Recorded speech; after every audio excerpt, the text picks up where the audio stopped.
Okay, in today's lesson, we're going to talk about some bisectors that occur in geometry. All right, so first thing we're going to talk about is the perpendicular bisector theorem. Okay, and what that states, um, if a point,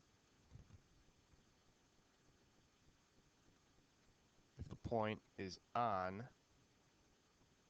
the perpendicular bisector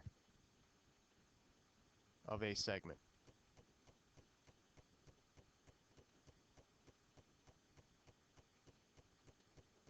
then it's equidistant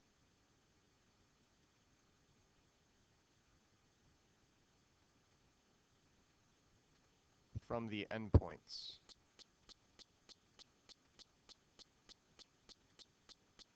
of that segment.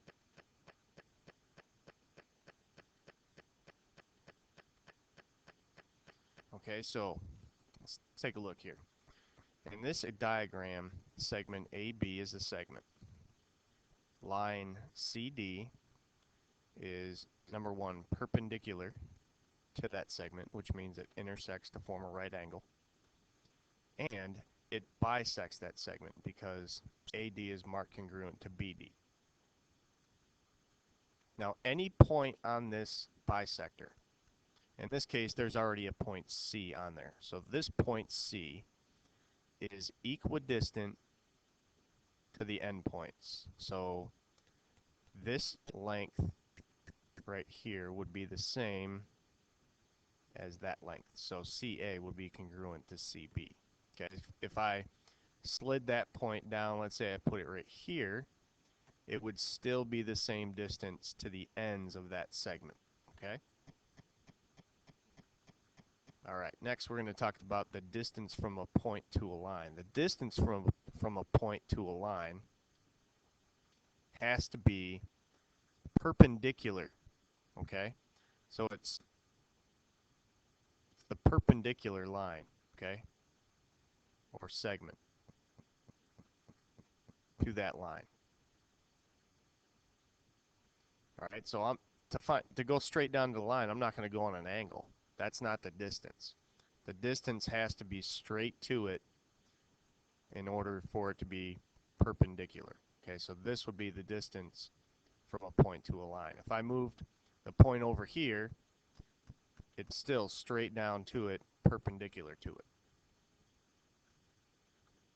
And last, we have something called the angle bisector theorem. Okay, and this states if a point is on the angle bisector,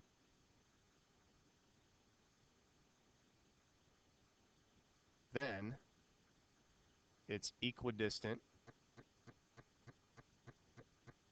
to the sides of the angle. So here's an angle right here. We'll call it angle ABC. All right, and I'm going to put a point on the bisector. So this is a bisector. That means that this angle would be congruent to that angle. So that's bisecting this angle ABC. So it cuts it in half. Okay, so if I put a point on that bisector, let's say I point that point, we'll call that point D. This point is the same distance from those sides of that angle, okay? And in previous, we talked about the distance from a point to a line has to be perpendicular to it, okay? So that's how the angle bisector theorem works. Let's try some examples. Okay, here's a couple of examples here. Number one says find CA and BD. All right, CA, that's this guy right here. And BD would be this guy right here. Okay. Now, according to this diagram, okay, this line CD is the perpendicular bisector. Okay, because it's 90 degrees and it cuts this segment AB in half. This is tick marked and so is this. So I know CD is the bisector. So this point is going to be the same distance to the endpoints. So if CB is 5, that means CA must also be 5. All right, coming down here, point D is also on this perpendicular bisector. So its length to the endpoints are equidistant. So if this is 6, so is this. Okay? Let's move over to an angle bisector, okay? CF, this guy right here, is the angle bisector because it's cutting angle ACD in half, or ACE, however you want to name it, because those are marked congruent.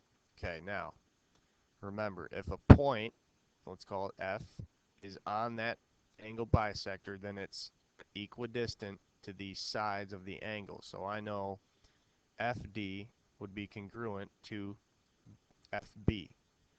So in order for me to find BF and DF, I have to set up an equation. I know that 5x is equal to 2x plus 24. Okay, so I'm going to solve that for x. Let's see, that would be 3x equals 24. 5 by 3, x would be 8. Now I'm going to take 8 and I'm going to plug it in to both of those expressions. They should be the same answer. 5 times 8 is 40. And then 2 times 8 plus 24 is also 40. So 40 would be our answer for that.